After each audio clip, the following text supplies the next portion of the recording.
अस्सलाम वालेकुम dear students.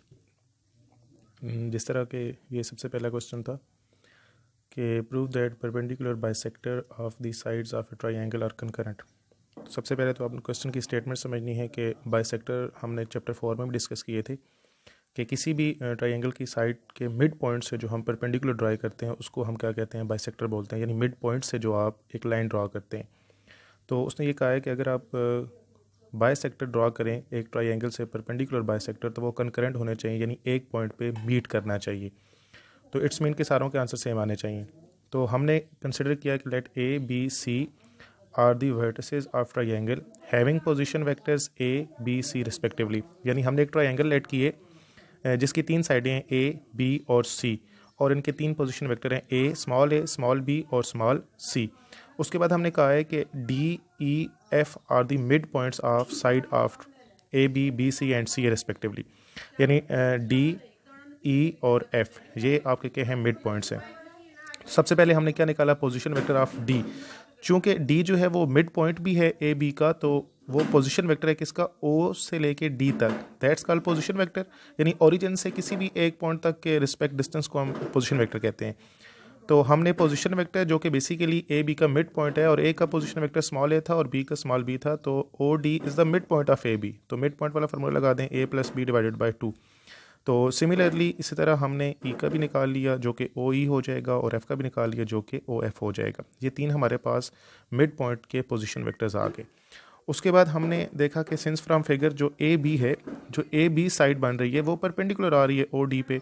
तो वेक्टर्स का रूल है कि जब उनका परपेंडिकुलर का डॉट प्रोडक्ट लें तो आंसर बच्चों क्या आता है, 0 आता है। तो ओ डी तो हमने फाइंड किया हुआ है जो कि क्या है, a plus B divided by 2 dot a b क्या है, बी माइनस ए। बी का पोजिशन वेक्टर बी था, ए का ए था, तो बी माइनस ए यानी b minus a is equal to 0। तो ये 2 दूसरी साइड पे जाके 0 से मल्टीप्लाई होगा तो 0 हो जाएगा। पीछे हमारे पास रह जाएगा a plus b dot b minus a. तो इनके अलग अलग क्या किया हमने, डॉट लिए।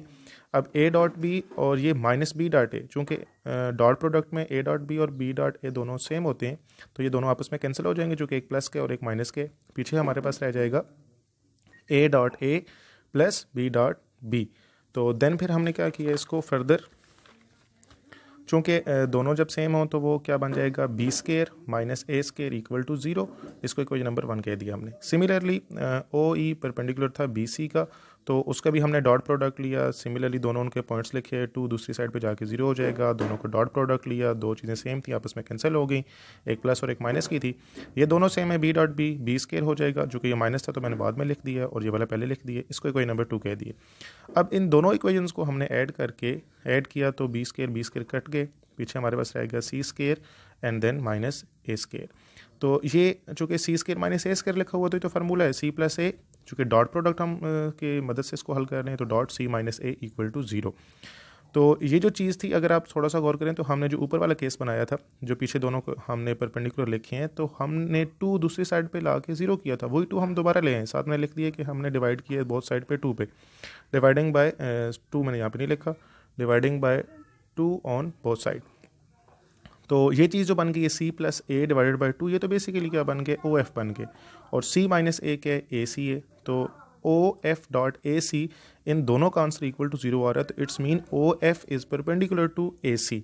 तो यही चीज़ हमने प्रूव करनी थी कि जो परपेंडिकुलर बाइसेक्टर हैं वो ट्राइंगल के क्या हैं, कंकरेंट है, यानी एक पॉइंट पे मीट कर रहे हैं। यानी तीनों पॉइंट का अगर आंसर देखें तो इज इक्वल टू 0 आ रहा है। तो ये आपका प्रूफ था बच्चों।